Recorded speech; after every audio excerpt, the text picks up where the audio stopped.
secondes, j'ai lancé la vidéo, ça me mettait tentative de connexion, donc ça commençait mal. Bonjour à toutes, bonjour à tous, j'espère que vous allez bien. Je vous retrouve le jeudi matin à 11 h, j'ai quelques petites minutes de retard. Le temps de dire au revoir à ma fille qui va bosser. Il y a des priorités. Bon, j'espère que vous allez bien. Hier soir, je vous ai proposé de faire... Hop, elle est tombée, on va montrer celle-là. De faire une boîte triangle. Et aujourd'hui, je vais vous montrer une petite astuce avec les restes de la boîte. On va faire une carte avec les restes. Alors, je vous mets sur mes mains et je vais vous proposer une petite astuce que vous connaissez peut-être, mais des fois, c'est bien de revoir des choses auxquelles on ne pense pas forcément pour changer un petit peu de ce qu'on fait d'habitude. N'hésitez pas à me mettre en commentaire si vous avez déjà essayé cette petite astuce-là. Et surtout, de me montrer vos essais, parce que le but du jeu, c'est ça, c'est que vous puissiez vous amuser à faire des essais avec et de voir ce que ça donne. Voilà, voilà. Tout le matériel que j'utilise est disponible sur ma boutique en ligne. N'hésitez pas à aller jeter un coup d'œil. Si vous avez besoin d'aide pour vous y retrouver dedans, parce qu'il y a tellement de choses, n'hésitez pas à me contacter. Je peux vous aider à passer votre commande, ou si vous avez besoin de conseils, n'hésitez vraiment pas. Alors, hop, je vais vous remettre sur mes mains. Tac. Voilà, voilà. Coucou. Alors, je récupère ma boîte. Donc hier soir, on a fait cette boîte-là. Une boîte triangle qui va s'ouvrir comme ça. Hop, qui est quand même assez généreuse. Donc c'est plutôt cool. Qui peut servir de petits cadeaux d'assiette, de petits cadeaux, de tout ce qu'on veut. On a dit de part de gâteau aussi. Alors, il faudrait calculer. Je ne sais pas si ça fait un gâteau assez rond ou pas, si on en fait plusieurs. Donc, pour réaliser cette carte-là, j'ai utilisé, je vous ai dit, c'est un indispensable de l'été. Celui-là, vous êtes obligé de l'avoir dans votre scraproom. C'est pas possible autrement. Isla Grande Voile. Donc, on a le set de tampons. On a les découpes qui vont avec. Et on a le classeur à embosser. Donc, hier, j'ai utilisé mon grand bateau et ma découpe qui va avec. Hop, qui est là.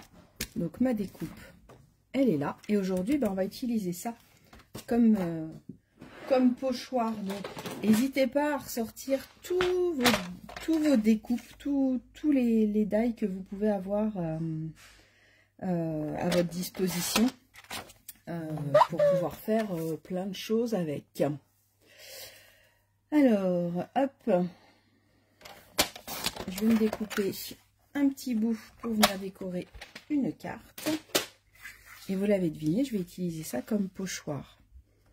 Donc, hop, on va faire l'inverse. On va faire le tampon en premier, ce sera plus simple.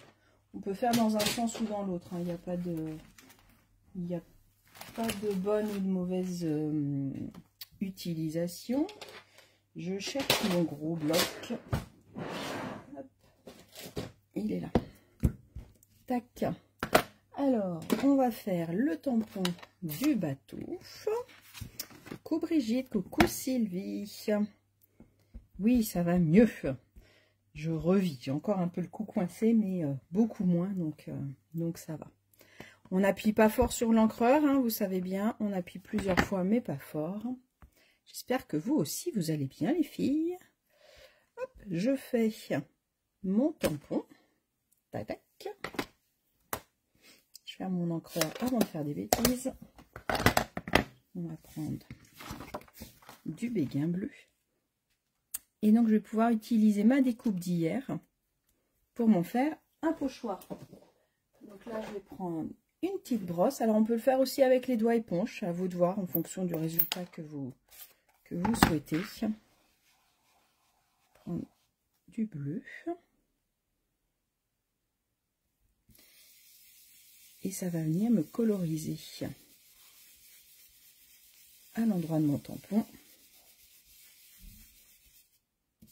Alors, je vais y aller doucement parce qu'il y a une petite patte qui est là.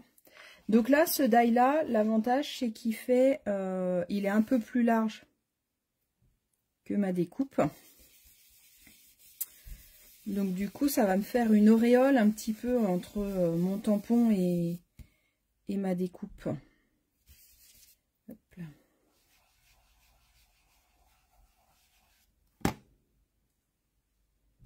Tac. Alors, on va tenir ça parce que j'ai peur que ça bouge avec la brosse.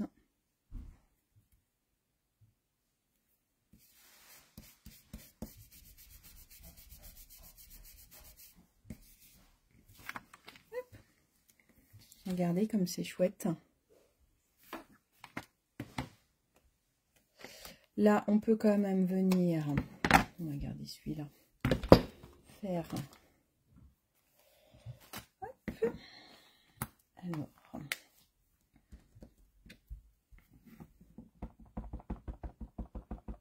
alors, je sais pas si vous avez vu, je l'ai un peu beaucoup utilisé ce tampon-là, et il colle un petit peu moins bien à mes blocs.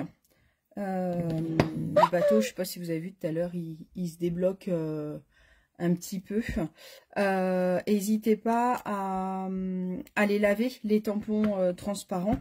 Là, je vais aller le passer sous l'eau directement. Juste de l'eau claire, ça suffit largement. Vous les laissez assécher à l'air libre. Alors surtout, vous ne refermez pas dans votre boîte pour pas que ça moisisse si jamais vous les laissez fermer longtemps. Même si celui-là, je sais que vous allez le réutiliser souvent. Mais voilà, n'hésitez pas à vous les passer juste un petit peu sous l'eau. Ça enlève un petit peu la saleté, les produits qui peuvent rester et tout ça. Et après, ils vont recoller correctement puisque c'est de l'électrostatique qui colle. Donc, faut pas hésiter. Hop, on va prendre le tampon qui fait la coque puisque du coup, j'ai celui-là qui va venir décorer mon aile et j'ai celui-là qui décore ma coque. La coque de bateau.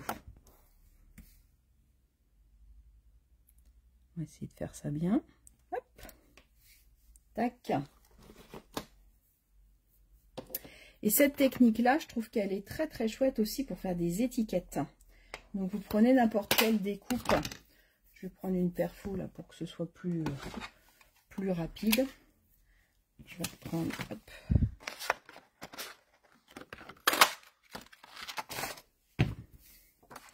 Et là, je peux venir faire aussi mon étiquette. On va pas la mettre en entier parce que sinon ça va faire trop de place. On va la mettre que sur le côté.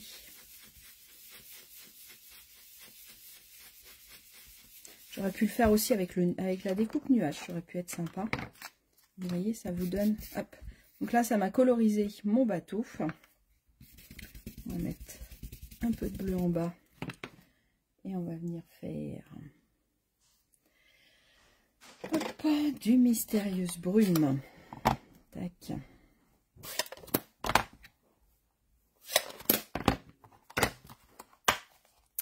Alors, on va prendre celui-là. Je tamponne toujours sans appuyer fort. Alors, vague vers de nouveaux horizons. Il va dépasser un petit peu, mais c'est pas grave. Vous voyez, tout de suite, ça me fait une étiquette sans avoir de surépaisseur. J'aime bien des fois faire des cartes comme ça où en fait, c'est que du tampon. C'est que du tamponnage. Alors, on va faire celui-là, mais on va d'abord... On va tamponner d'abord sur une feuille de brume pour avoir quelque chose de plus clair. Donc, ce tampon-là, il fait vraiment comme si le bateau... il bougeait. Et puis bien sûr pour terminer, pour finaliser, mes petites chouchous du moment. Attention qu'elle ne tombe pas sur votre chaise. L'autre jour on l'a cherchée partout et en final elle était sur la chaise. 3 petites mouettes. Tac. On a vu comment en 2 temps 3 mouvements on fait une carte qu'avec du tamponnage, avec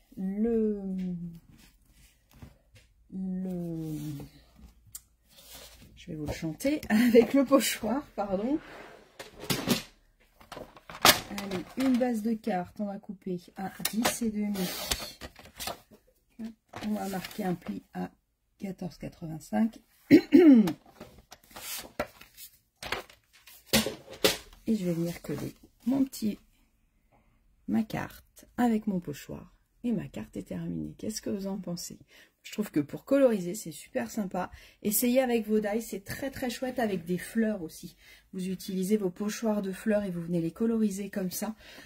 C'est très sympa et j'aime bien aussi l'idée de l'étiquette. Voilà, voilà. Et ben écoutez, amusez-vous avec ça. Montrez-moi vos essais. J'aime bien voir ce que vous faites avec les idées. C'était une petite astuce toute simple, mais de temps en temps, voilà, ça permet d'utiliser un peu différemment nos sets de tampons et de pouvoir réutiliser nos chutes. Voilà. Et là, on pourrait presque aussi, je sais pas, à réfléchir. Bon, allez, je vous embrasse, je vous souhaite une bonne journée. Amusez-vous à créer. Et puis, n'hésitez pas si vous avez des besoins. Et puis, montrez-moi vos essais. Bonne journée!